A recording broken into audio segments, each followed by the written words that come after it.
I've always been the perfect daughter-in-law. Married for 4 years to Pedro, 31, an only child. The typical man who still depends a lot on his parents. We live 2 blocks from their house, but every weekend we sleep there to keep them company. My father-in-law, Su Antonio, is 58 years old, widowed for 8 years, with a still firm body from working in construction his whole life. Gray hair, big hands, and that look, that always made me a little embarrassed. My mother-in-law goes to bed early, always at 10 p.m. at the latest. She takes sleeping pills and is out by noon the next day. So at night, the house becomes Su Antonio's territory, and, unexpectedly, it became mine too. It all started on a Friday in November, unbearably hot. I went downstairs to get cold water in the kitchen around 4:30 in the morning. I was only wearing a short nightgown, with nothing underneath. Nobody wakes up at that hour, right? When I walked in, the refrigerator light was already on. It was Tere in shorts and a tank top, drinking milk straight from the carton. He saw me, froze for a second, looked away, but then looked back at me in a way he never had before. "Can't sleep either, daughter." His voice was hoarse, low. I just shook my head, grabbed the water pitcher, and stood beside him. The silence was heavy. Suddenly I felt his hand on my waist, very lightly, like a test. I didn't move. He moved closer, his body touching my back. "I felt everything," he whispered in my ear. "You're very beautiful, you know? Sometimes I forget you're my daughter-in-law."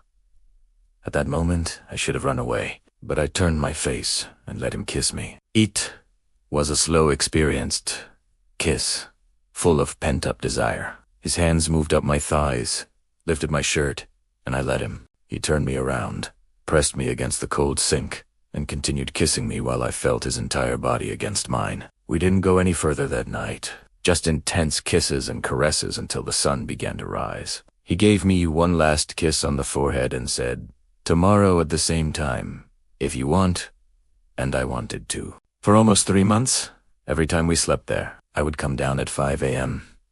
Sometimes we would just cuddle in the kitchen, talking quietly. Sometimes the caresses would get more intense, and I would have to bite my lip to avoid making noise. He was affectionate, patient, and knew exactly what to do to drive me crazy. We never crossed the line completely. I was scared, guilty, but at the same time I couldn't stop. The biggest risk was always my mother-in-law waking up or Pedro coming down. Once, Pedro got up to go to the bathroom at 5:20 a.m. Mr. Antonio and I were on the kitchen floor, me sitting on his lap, both of us out of breath. We heard footsteps on the stairs. In 2 seconds, he lifted me up, hid me behind the pantry door, and stood there, pretending to wash glasses. Pedro went in, got water, didn't even look properly, and went back upstairs. When the bedroom door closed, Mr. Antonio pulled me back and chuckled softly. No star. Door. I laughed too, but my heart almost jumped out of my chest. The last time was in the early morning hours of February. I went downstairs, as usual. He was waiting for me with a different look. "So, he hugged me tightly and said, "I can't take this anymore. I want you too much. And I know this is wrong. We need to stop before someone gets really hurt." I cried on his shoulder. I agreed. We kissed one last time.